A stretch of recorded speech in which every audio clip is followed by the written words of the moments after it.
और उन्होंने पूरी फिल्म में 160 पान चबाए हैं। सिर्फ ये एक सीन शूट करने के लिए उन्होंने 30 से 35 पान चबाए थे। हेलो पहलवानों, क्या हाल चाल। सेक्स और न्यूडिटी दिखाकर कूल बनने वाले डायरेक्टर जिनका कहना ये है कि आज के इंडियन ऑडियंस को यही चाहिए, उन सब के मुंह पे एक जबरदस्त करारा तमाचा है लापता लेडीज मूवी, जो कि अपनी सादगी और इंडियन कल्चर, स्वीटनेस और सिंपलिसिटी को लेकर चलती है। जहां कोई वल्गर लैंग्वेज नहीं, कोई न्यूड सीन नहीं, उसके बावजूद लाखों दिलों पर राज कर रही है। जब आपके कंटेंट में दम हो और लोगों को इमोशनली सेंटी करने की ताकत रखती हो तो वल्गर लैंग्वेज और न्यूडिटी परोसने की जरूरत नहीं पड़ती है, क्योंकि ऑडियंस अब भी वही ऑरा जीना चाहती है। क्योंकि इंडियन ऑडियंस को आज भी वो इनोसेंट और सादगी पसंद है, जहां एक मर्द अपनी पसंदीदा औरत के लिए सारी हदें पार कर जाएगा और वो चाहे जिस हालत में हो या चाहे जिस तरह से हो उसे अपना लेगा। और यही तो खूबसूरती है हमारे इंडियन कल्चर की कि वो अपनी उम्मीद नहीं तोड़ता है।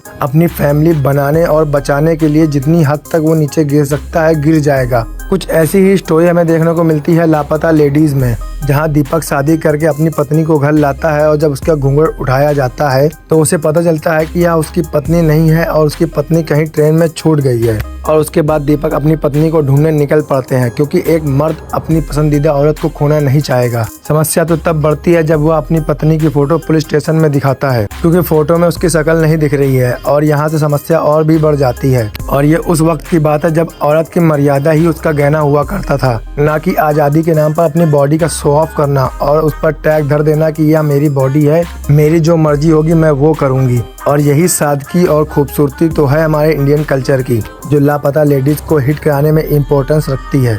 फिल्म के दोनों ही लीड कैरेक्टर के चेहरे नए हैं, लेकिन इनकी एक्टिंग किसी भी स्टार किड को इजीली बीट कर सकती है। जहां इनके एक्सप्रेशन काफी नेचुरल और बंदों को इमोशनल करने वाले हैं। और अगर आप कच्चे दिल के हैं तो इनके एक्सप्रेशन देख के में भी आपको रोना आ सकता है। फिल्म में एक बड़े स्टार रवि किशन होने के बावजूद इन दोनों की चमक कम नहीं पड़ती है। और सच कहूँ तो रवि किशन ने अपने कैरेक्टर को बहुत ही उम्दा पोर्ट्रे किया है। फिल्म में उनका कैरेक्टर एक इंस्पेक्टर का है जो कि एनी टाइम पान खाया रहता है, और उन्होंने पूरी फिल्म में 160 पान चबाए हैं। सिर्फ ये एक सीन शूट करने के लिए उन्होंने 30 से 35 पान चबाए थे, और उनका ये डेडिकेशन कैरेक्टर में जान डाल देता है। फिल्म काफी ही अच्छी और वैल्यूएबल पॉइंट रखने वाली है, जहां एक जाएगी और दूसरी आएगी। उस दौर में किसी एक का हाथ थामना और कोई भी सिचुएशन हो हाथ की पकड़ मजबूत रखना और जिंदगी भर एक दूसरे का साथ निभाना सिखाती है। तो अभी तक आप लोगों ने लापता लेडीज देखा कि नहीं देखा, कमेंट करके जरूर बताना। और अगर आपने फिल्म देखा है तो फिल्म आपको कैसी लगी वो भी लिखना ना भूले। और अगर नहीं देखी है तो गो एंड वॉच, लेकिन उससे पहले चैनल को सब्सक्राइब करके जरूर जाना। बाकी हम आपको फिर मिलेंगे नए वीडियो के साथ, तब तक के लिए बाय बाय।